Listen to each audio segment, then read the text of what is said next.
प्रभात बच्चों, मैं आपकी हिंदी की अध्यापिका और आज हम हिंदी का पाठ 15 शुरू करने जा रहे हैं जिसका शीर्षक है अनेकार्थी शब्द।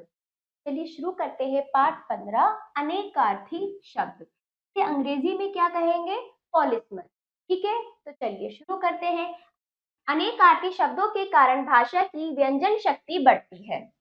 कुछ शब्द ऐसे होते हैं जिनके अर्थ प्रसंग के अनुसार अलग अलग होते हैं। जिन शब्दों के अनेक अर्थ होते हैं उन्हें अनेकार्थी शब्द कहा जाता है। समझ रहे हो बच्चों?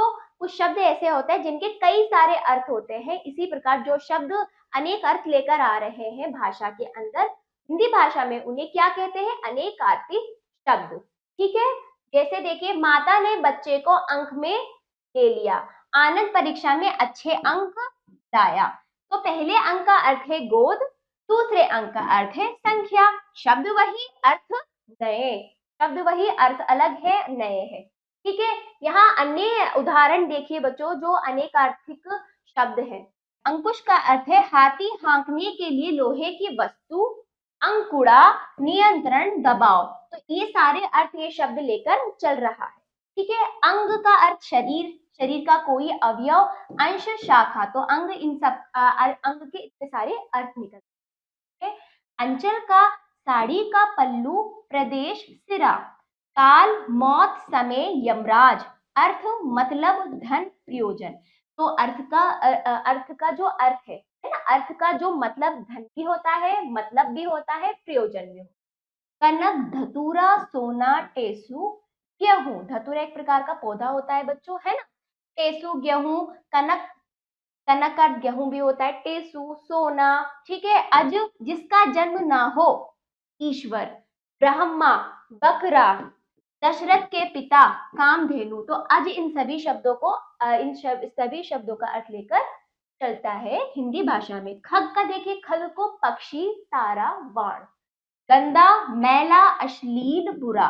ठीक है, जलाना का अर्थ है आग देना, प्रज्वलित करना, चुभती बातें करना, ईर्ष्या उत्पन्न करना, इन सब का अर्थ है। ठीक है, अगला देखिए गति। गति को चाल, हालत, मोक्ष, रफ्तार। गति का अर्थ चाल भी होता है, हालत, मोक्ष, रफ्तार।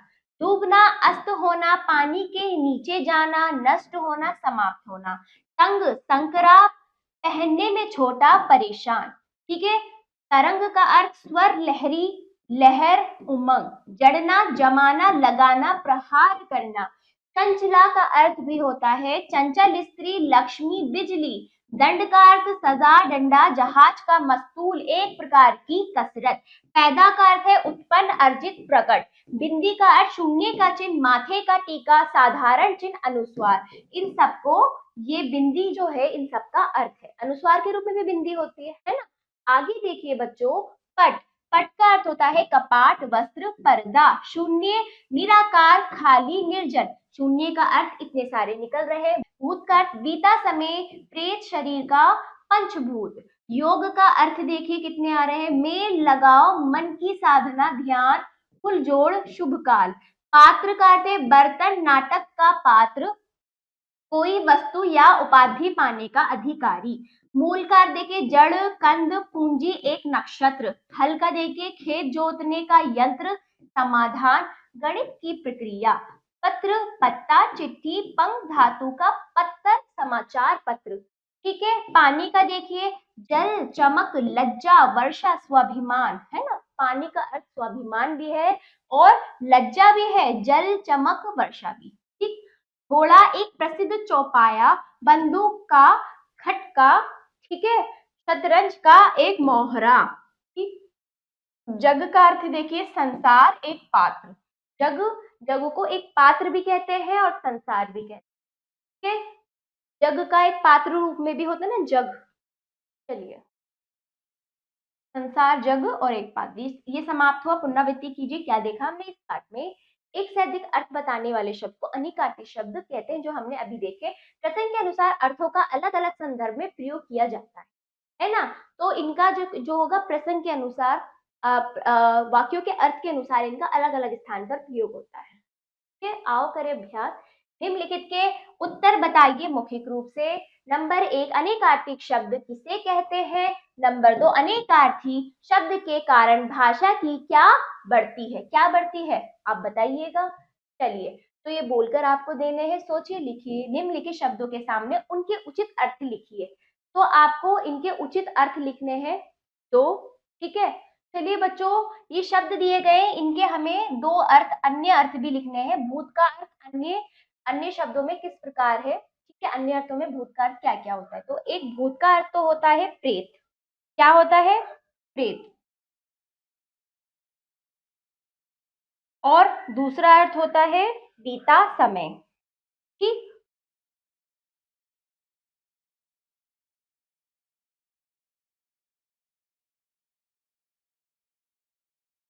बीता समय। शून्य, देखिए बच्चों, शून्य का अर्थ क्या होता है? शून्य का अर्थ होता है खाली और निर्जन भी होता है, ठीक है। अगला देखिए जग। जग यानी संसार होता है, संसार। और फिर जग का मतलब एक पात्र भी एक जग होता है, पात्र का नाम भी जग है। फिर बाकी दो आप स्वयं करेंगे, ये आपका अभ्यास। 3 मैंने करा दिए हैं बच्चों, किस प्रकार करना है। अगला अगला अभ्यास देखिए, ग दिए गए शब्दों का सही अर्थ वाले शब्द से मिलान कीजिए। जैसे देखिए अर्थ का हमने पढ़ा था, अर्थ का अर्थ होता है, मतलब होता है धन, कनक, धतूरा, अज, बकरा, गति, चाल, मूल, जड़, ठीक है। तो इस प्रकार इनके अर्थों से हम इनका सही मिलान करें। चलिए बच्चों, अगला अभ्यास देखिए, घ नीचे नीचे दिए गए शब्द के अनेकार्थिक शब्द लिखिए।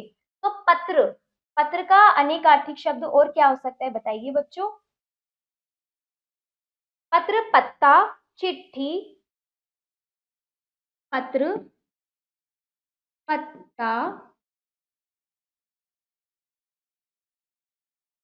पत्ता भी होता है, और क्या होता है बताइए। पत्र, पत्ता,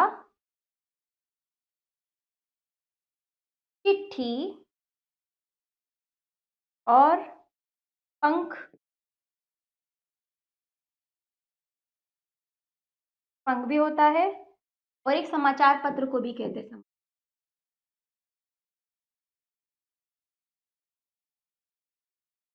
इस प्रकार इनके अन्य अर्थ देने वाले शब्द हमने लिखने हैं, जैसे भी हमने पाठ में पढ़ा है। अब है पट। पट को हम कपाट, वस्त्र, पर्दा भी कहते हैं। पट, कपाट, वस्त्र,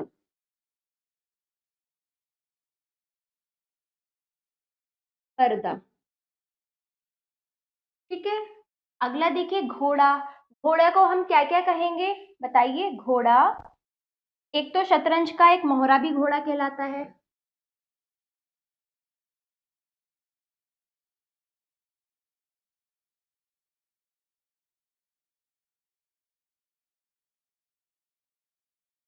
शतरंज का एक मोहरा घोड़ा कहलाता है। और बंदूक का खटका